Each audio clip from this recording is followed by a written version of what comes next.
Backstage, we had Jen Decker, who talks with Pac. She wonders what message is Pac trying to send to Kenny Omega.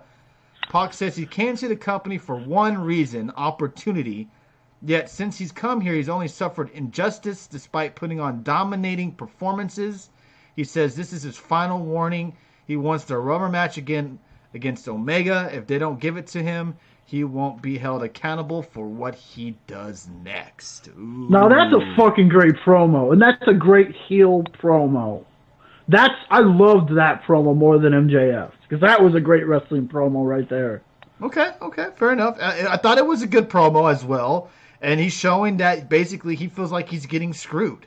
He's getting screwed over by, I guess, the execs or AEW in general. That he's come in, he's performed at the highest level. Yeah, he's taken a couple of losses, but before then he was on a big old winning streak. He was doing really good.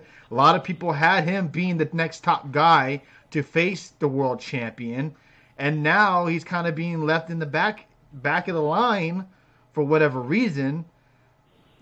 What do you think Pac will win the rubber match against Omega? I know it's early. We don't even know when this match will actually take place. I'm assuming the pay-per-view. I don't think so. But what do you think? Pac, Omega, is this a match you're kind of getting tired of? I don't think it'll happen anytime soon because to me, I know we haven't talked about it yet, but to me it's obvious. It's Kenny Omega and Adam Page are going to be feuding really soon. Okay, all right. Because Adam Page is getting to that where he's like he doesn't want to be a part of the group, be with the Elite no more. And they did mention that on TV. Now I know Bob Aruski. I don't watch BTE. I know Bob Aruski does. A couple of other people in the chat room does as well.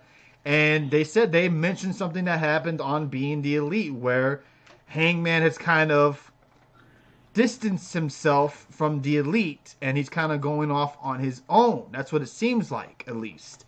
And you had Omega, who is part of the Elite, and Hangman teaming up, who's kind of wanting to distance himself. So that was an interesting team that they put together last night, and we're going to show highlights of that.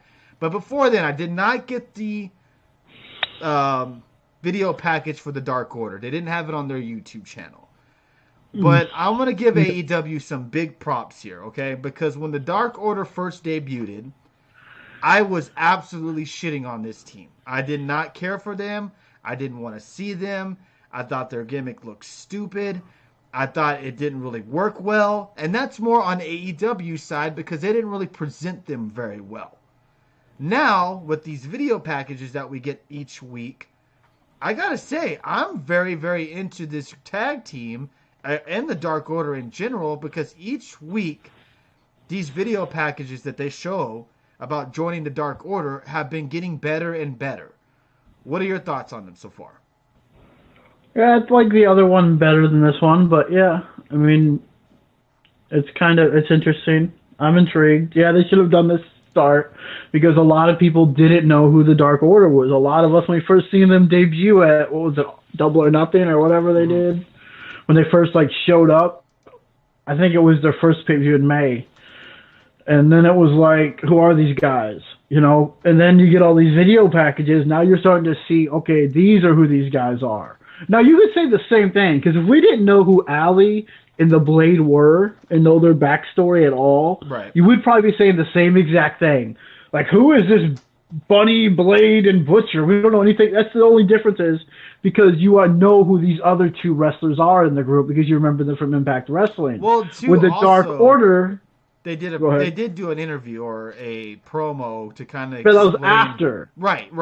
A week but later. When they first showed up, you didn't know anything about them. Correct. But because we were already like, oh, I don't know if I like these guys. But because we knew who Allie and Sutter were, we knew we could get interested in this new gimmick they have them doing. That's the only difference of that, I think. Because we didn't know who the Dark Order was at all. Okay, fair enough. Two people at the end of the BTE looked and one grabbed the Dark Order thing. Really? So we don't know who it was? You're thinking it's maybe Hangman Page, says Bob Ruski? That would be interesting. War on the EVPs. That's what it seems like. Emi Sakura better off in WWE as the manager for the Kabuki Warriors instead. Pac really trying to be the ultimate enemy of AEW? Seems like it. That's for sure. That is absolutely. That's what it looks like they're going with Pac. Nakazawa stared at it, and someone grabbed it. Oh, okay. I'm gonna have to watch that.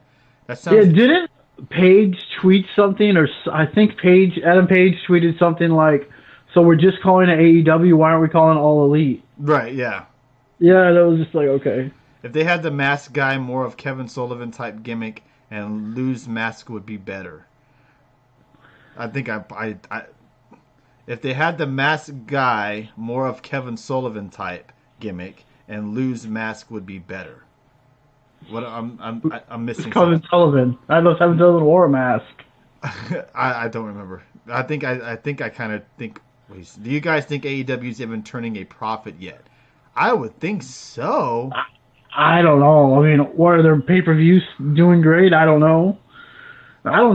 Because for Dark Order. Okay, I got you. Now I know a lot of people were giving AEW some shit about the crowd last night because I think they showed the hard cam and there was like a whole section. Yeah, like the opposite side of the camera was like just empty seats, I guess, apparently, but maybe it was just too big of an arena. Who knows? Yeah, that too. I'm look. They're coming to Austin in February. All right, I'm going to the event. I'm going to buy tickets and go to the show. I'm interested to see how it is because it seems like everybody who goes there and goes to the shows has a good time. Seems like a very, very fun atmosphere to be there. I'm looking forward to seeing how it is there live in February. That would be the month of the build up to the actual pay-per-view, so it should be fun to see it live. Uno B. Sullivan and have Creepers wrestle and unmask if losing. Hey, that's a good idea. Their pay-per-views do good buys, says Marion Watson. This is all coming out of Khan's pocket, says Marion Watson. Damn, yeah. It seems like it. I mean, but what does good pay-per-views buy compared to? Because no one really does pay-per-view buys anymore. Ever since the WWE Network became a thing, pay-per-view buys have kind of been existing. Are they doing like 50,000, 100,000 buys? Is that considered good? I mean, in this day and age, what's a good pay-per-view buy compared to UFC? Are they doing those kind of numbers? They do over 100,000, says Marion Watson.